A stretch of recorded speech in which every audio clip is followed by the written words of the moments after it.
La coalition Sonko à président, sa journée d'hier a été marquée par une caravane et un meeting à Dakar. Suivant.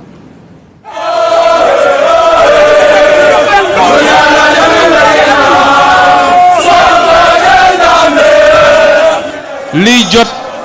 jot na campagne électorale la ñu nekk jamono proposition la jamono teg ci table bi lu concret la du jamono dajale nit ñi ñu tëgg fecc mumbaay bi bëri bu affaire bi waaj a jeex waaj yeeg ci tribune bi jël micro bi ñaari minutes jeunes yi ko amul liggéey wala lan moo doxul ci réew mi ñëpp ne woy nga ne bravo dinaa leen jox liggéey cuune waratul laaj réew mi. Désormais,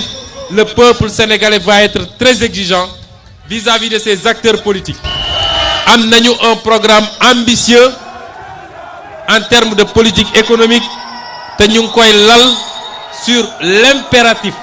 je pèse bien mes mots, l'impératif d'industrialiser ce pays parce qu'on n'a jamais développé un pays sans industrie. Am nañu un programme social bu ngeen dul gis fenn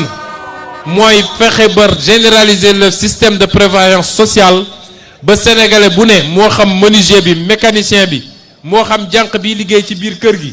moo xam chauffeur de taxi bi moo xam coxeur bi ñoom ñëpp mun a am une couverture sociale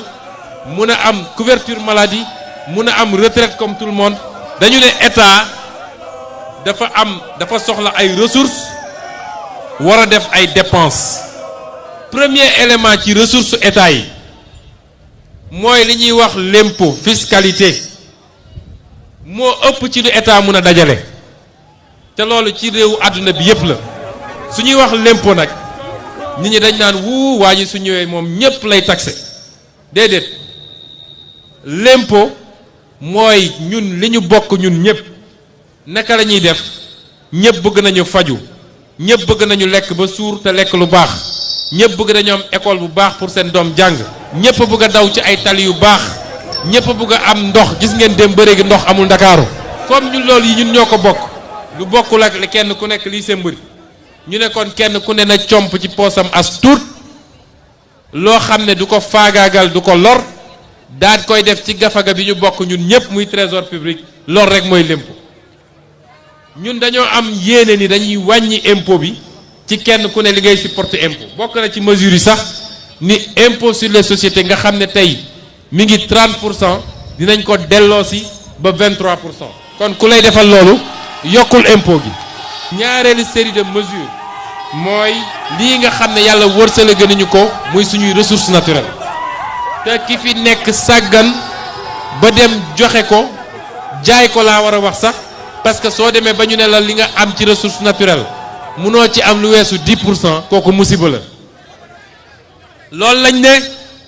nun de bu ñu yàlla dénkee réew mi jaarale ko ci yéen li ñu am ci alal muy pétrole muy gaz muy zircon muy leneen ak leneen kenn du ci ëppale Sénégal dinañu renégocier tous les contrats wala ñu nationaliser ko su dee renégociation bi dafa dëgër waaye munoo nekk ci réew moo xam ne ci 25 pays les plus pauvres du monde la ne yàlla wërsëgale ñu ay ressources yoo xam ne ñoom rek mënoon na régler suñu problème ñu sàggan ba jël ko jox ko ñeneen ñu toog di xoole levier boobu levier bu am solo la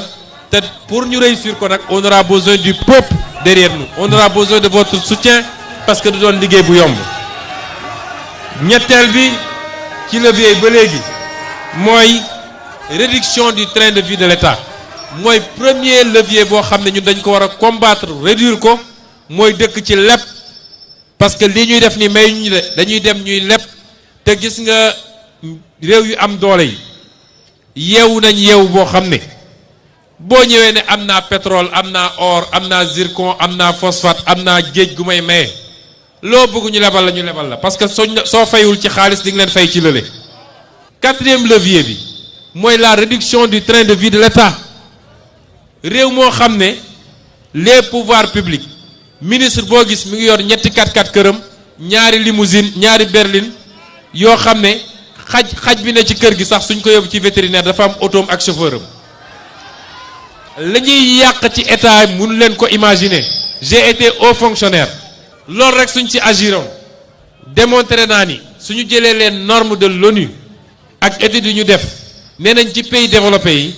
am na 11% de surfacturation sur les marchés publics kon ñun suñu réew yi xam nga ni war naa ëpp 30%.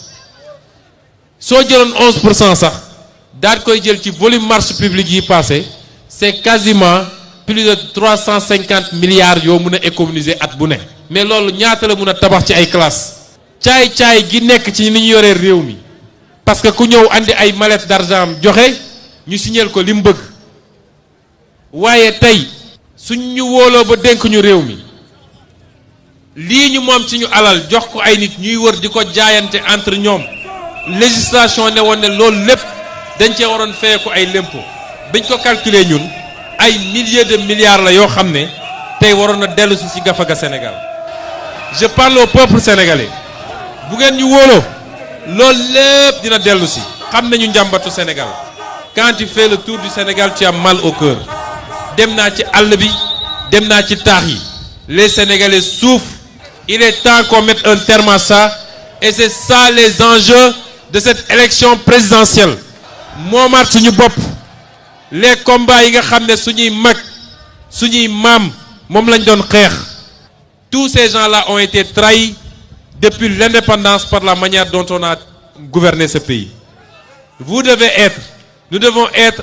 les dignes héritiers de ces ancêtres, les dignes héritiers de ces devanciers en gagnant ce combat-là et en restaurant la dignité nationale. Liy jot na suñu slogan mooy jot na la ca tegu mooy li ñëpp bokk ñëpp jot si tey li ñëpp bokk dafa féete boor ñenn rek a ko yor. Nous sommes des patriotes, nous croyons à ce pays et Inch'Allah nous allons gagner. Jërëjëf. Le candidat Ousmane Sonko de la